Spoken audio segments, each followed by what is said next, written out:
สบายดีวิดีโอนี้ข้าพเจ้าจะมารีวิววิธีการลงทะเบียนและก็สร้างรายได้และวิธีถอนจากแพลตฟอร์ม AG IQT นี่เนาะก่อนอื่นก็คือเราต้องมีลิงก์สมัครเนาะจากผู้แนะนำส่งให้เราคือตัวนี้ข้าพเจ้าจะกดเข้าลิงก์ตัวนี้น้อยเนาะเมื่อเรากดเข้ามาลิงก์แล้วมันจะขึ้นมาเป็นหน้าตาแบบนี้เนาะก็คือห้องทำอิฐนี้ให้เราใส่อีเมลเนาะแล้วก็ใส่รหัสผ่านแล้วก็กดยืนยันกดลงทะเบียนนี้เลยเนาะเมื่อเราป้อนข้อมูล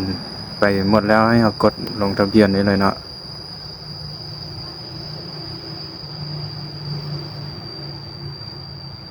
แล้วมันจะขึ้นมาแบบนี้เนาะ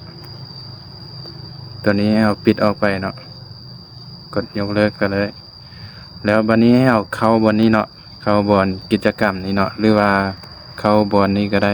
บนวงล้อนี่เนาะถ้าเรากดเข้ามันจะขึ้นมาแบบนี้เนาะเรากดเข้าตัวห้องทำอิฐนี้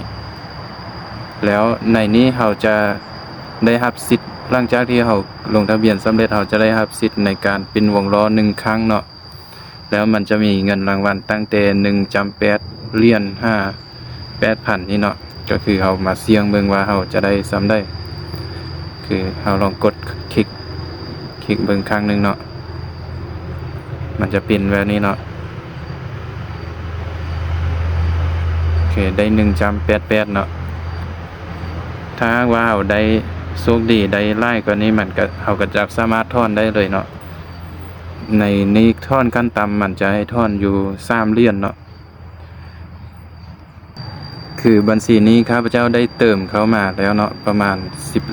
13 เหรียญเนาะเติมขั้นต่ำแมน13 เหรียญเนาะ12แต่ว่าบวกค่าธรรมเนียม1 เหรียญเราเป็น13เนาะให้เอากดเข้ามาวันนี้เนาะวิธีการสร้างรายได้เอากดเข้ามาแล้วมันจะให้เอากดตัวนี้เนาะกด1 ครั้งเนาะกดมือละ1 ครั้งเนาะหลังจากที่เราเติมเงินสำเร็จอันนี้ข้าพเจ้าเติมมา12 เหรียญตัวนี้เนาะแล้วเราจะได้รับอยู่ที่มือละ1.2นี่เนาะ1.2มันจะได้อยู่ 10% ต่อมือเนาะเปอร์เซ็นต์จะได้อยู่นี่เนาะ 10% ขั้นต่ำแมน12 เหรียญเนาะหรือถ้าว่า100 เหรียญนี่จะได้อยู่ 12% เนาะแล้วเราสามารถกดงานบนนี้มือละ1 ครั้งหลังจากที่เรากดสำเร็จแล้วเราก็สามารถเข้าไปถอนได้เนาะเรากดเข้าบนถอนตัวนี้เลยเนาะมันจะขึ้นมาแบบนี้เนาะคือตัวนี้ข้าพเจ้าได้จากการกดงาน2 มือแล้วก็บวกการปิ้นวงล้อ1.88นั่นเนาะแล้วเราก็ถอนก็คือเราไปเอาที่อยู่ของกระเป๋าที่เป็นเครือข่าย TRC Sound นี่เนาะเอาจากกระเป๋าได้ก็ได้เนาะกระเป๋าบ่ว่าจะเป็น Trust Wallet หรือว่า Torlink หรือว่า Binance ก็ได้เนาะคือข้าพเจ้าจะใช้ Trust Wallet เนาะ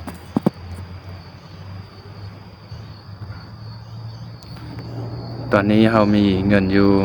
78 เหรียญเนาะเรากดเข้าบอน Receive นี่เนาะ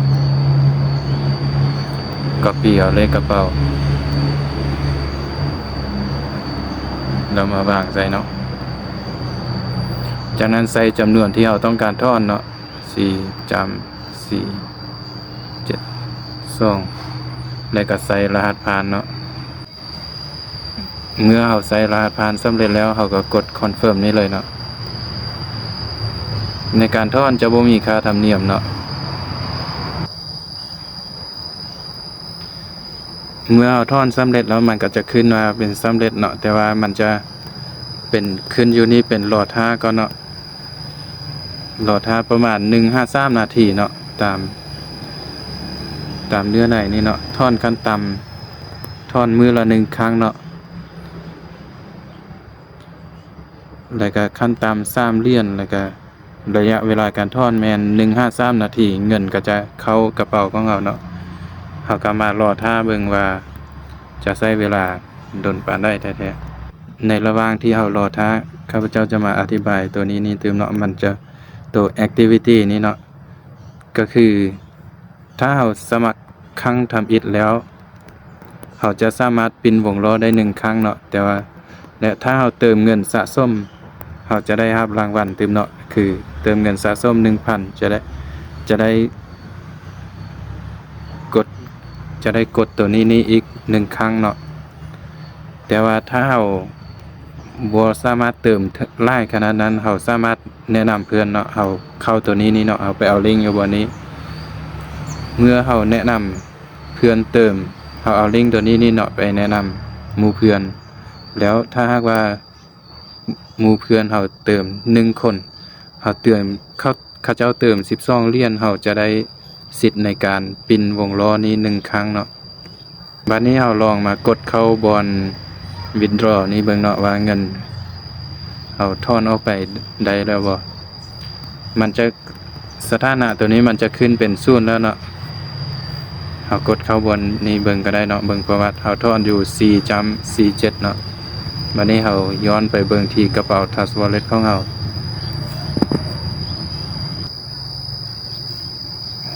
ก็ถือว่าการถอนสำเร็จและก็เงินได้เข้ามาแล้วเนาะ